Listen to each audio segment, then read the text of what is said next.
15 अगस्त 1947 को कौन सा दिन था? दोस्तों मात्र 5 सेकंड के अंदर आप सॉल्व कर पाएंगे, इससे ज्यादा समय नहीं लगेगा। देखिए इसके लिए आपको क्या करना होगा, 3 कोड याद रखना होगा। पहला महीना का कोड, दूसरा दिन का कोड, तीसरा शताब्दी का कोड, और उसके साथ में एक छोटा सा सूत्र याद रखना होगा जो कि अभी हम इसी वीडियो में हम आपको बताने वाला हूं। तो प्लीज इस वीडियो को लास्ट तक जरूर देखिएगा। तो दोस्तों चलिए उस कोड के ऊपर एक बार क्विकली नजर मारते हैं, उसके बाद क्वेश्चंस को सॉल्व करना शुरू करते हैं।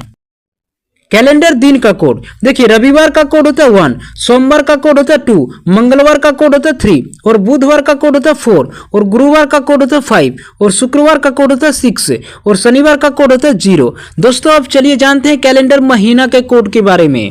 कैलेंडर महीना का कोड देखिए, जनवरी का कोड होता है 1, फरवरी का कोड होता है 4, और मार्च का कोड होता है 4, और अप्रैल का कोड होता है 0, और मई का कोड होता है 2, और जून का कोड होता है 5, और जुलाई का कोड होता है 0, और अगस्त का कोड होता है 3, और सितंबर का कोड होता है 6, अक्टूबर का कोड होता है 1, और नवंबर का कोड होता है 4, और दिसंबर का कोड होता है 6। दोस्तों जब आपका सवाल लीप वर्ष में पूछा जाए तो जनवरी और फरवरी महीना का कोड चेंज हो जाता है। देखिए जनवरी का कोड 0 हो जाता है और फरवरी का कोड 3 हो जाता है। आपको इतना ही याद रखना है। तो दोस्तों चलिए अब जानते हैं सेंचुरी कोड के बारे में।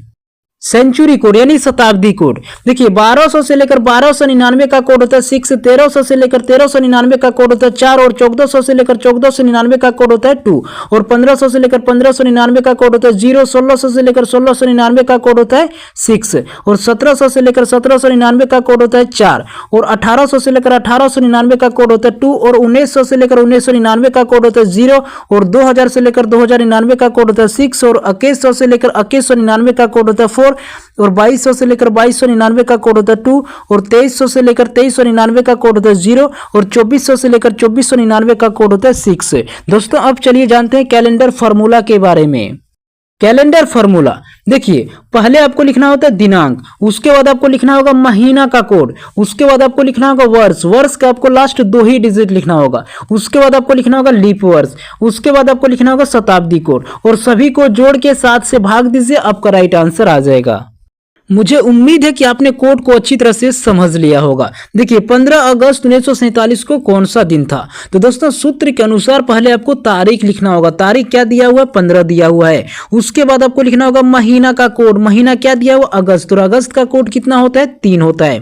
उसके बाद आपको लिखना होगा वर्ष, वर्ष दिया हुआ 1947, लेकिन लास्ट आपको 2 ही डिजिट लिखना है, सिर्फ 47 को लिखना है। उसके बाद आपको लिखना होगा लीप वर्ष, तो 47 वर्ष के अंदर कितने लीप वर्ष होगा? 11 होगा। उसके बाद आपको लिखना होगा शताब्दी कोड, तो 1900 की शताब्दी कोड कितना होता है? 0 होता है। सभी को जोड़िए, 7 से भाग दीजिए, आपका राइट आंसर आ जाएगा। दोस्तों अगर हम सभी को जोड़ें तो कितना होगा? 76।